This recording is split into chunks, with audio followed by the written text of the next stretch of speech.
Hey, scrappy people! Tracy Reed here today, coming at you with a layout in my Life Crafted album about my super snuggly dog. And I'm going to be using the Citrus Twist Spring Dreams collection for this spread.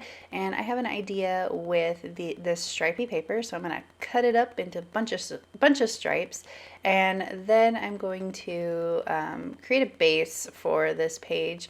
I want the base to be sort of the same on both sides since I'm going to be adding these stripes on both sides, but I only have one copy of each of the papers because I only printed out one copy of each of the papers. So I'm going to create a spread with two papers, this floral and also that gray stripe on the side, and I'm going to just mirror like I like to do with these layouts, just mirroring the papers across the edges.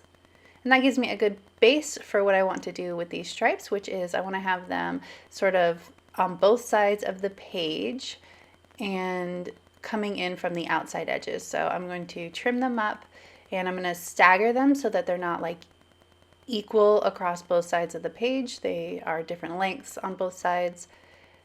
And then I'm also going to layer them in different ways too. So let's see how this is going to come together. I always love a rainbow, so this is mostly a rainbow order. And then I'm going to make sure that I'm going to put the first side down and then I'm going to make sure that they are in the same places on both sides of the page. And I'm going to show you how I do that in a second, because obviously they're going across the outside edges, so I can't exactly line them up through the center.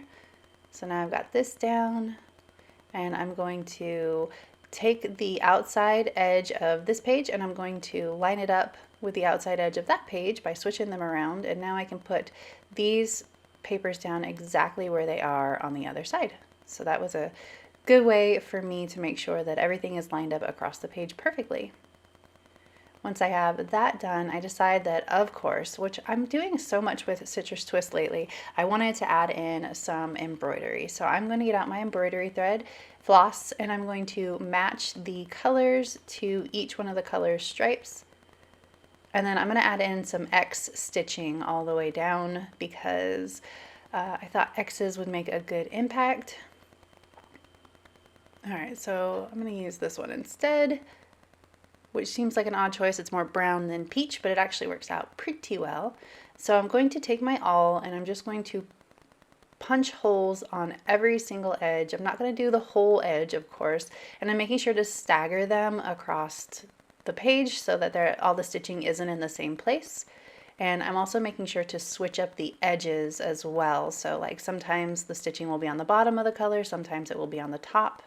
And then I'm just going to very methodically work my way down the page with all of these colors, creating X stitching at the top. I always like to have my knot on the front because I like the little added bit of texture it adds.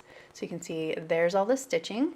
And I decided I'm going to only use two photos, one of each kid and my puppy snuggling. So she is such a snuggler, like human proportions of snuggling. She only wants to be in your face, next to you, in your personal space all the time.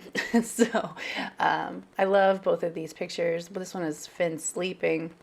I was debating on like creating a flap, but no, I'm just gonna have two pictures. I don't need to have two of the same pictures with some interactivity.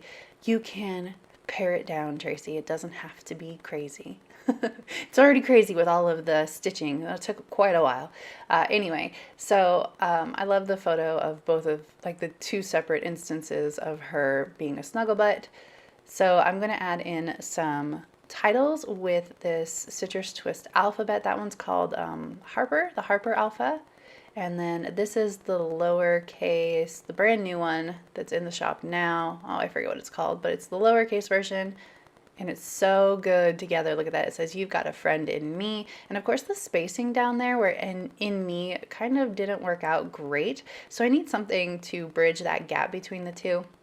And I'm gonna work on that in a second. But first, this page has all of these really fun word strips with some patterns in the background. So I cut some of those out that work for the page, and it looks so good with the stripes on the side, like it was meant to be.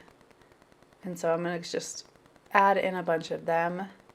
And I want to color color code them as well so that they sort of sit in the right color block. It's not perfect. Obviously, this one has yellow and blue, so I can't match both at the same time, but I just kind of want to color code them a little bit. So we've got the blue on the blue, and then over here, the orange and peach on the peach. And then up here, I actually color coded it with the pillow, at least in my own brain. I love that happy to be here because she's just so happy when she's snuggling. It's ridiculous. This dog is the snuggliest, neediest dog I ever had in my whole life. Okay, so I'm going to add some extra texture here with this thread that I have left over from the stitching. So I'm just making like a knot, like a big old clump mess. I was initially pulling apart this thing so that the strands, so that it was a little bit more chunky or a little bit more wispy, but I decided I wanted it to be a little bit more chunky. So I'm just stapling it down. I also like the added texture that the staples give. It's not everybody's look, but I actually really like it. I'm making sure that the thread sort of overlaps the photos as well.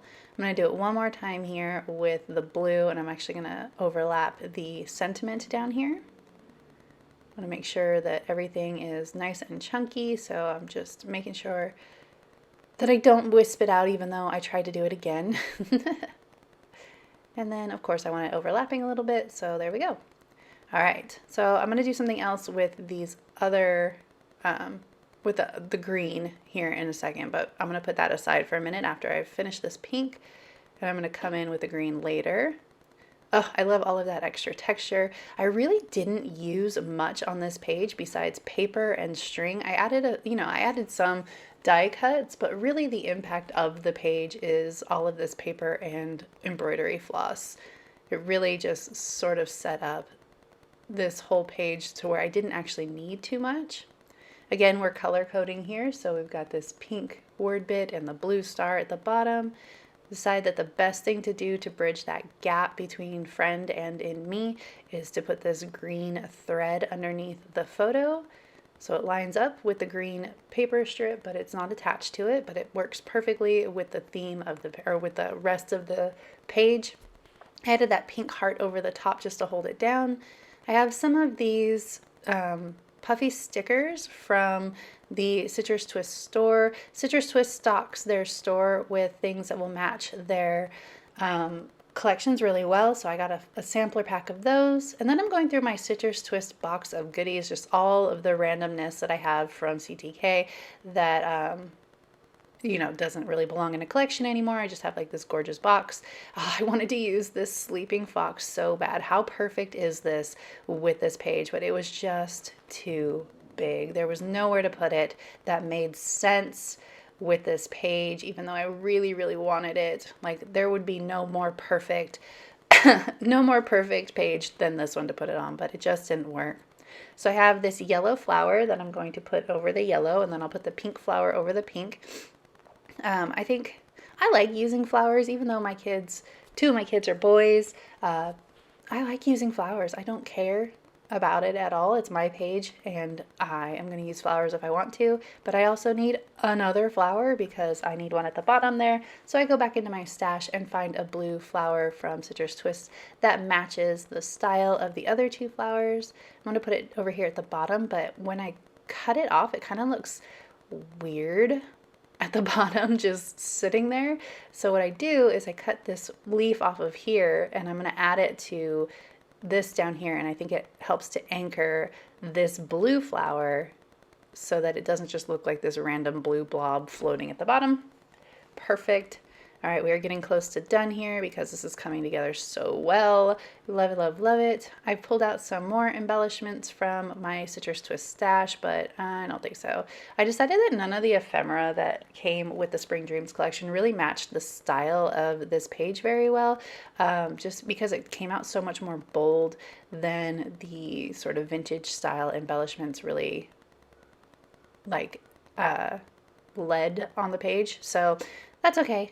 I pulled from my stash because my Citrus Twist stash is huge and it always gives me what I need.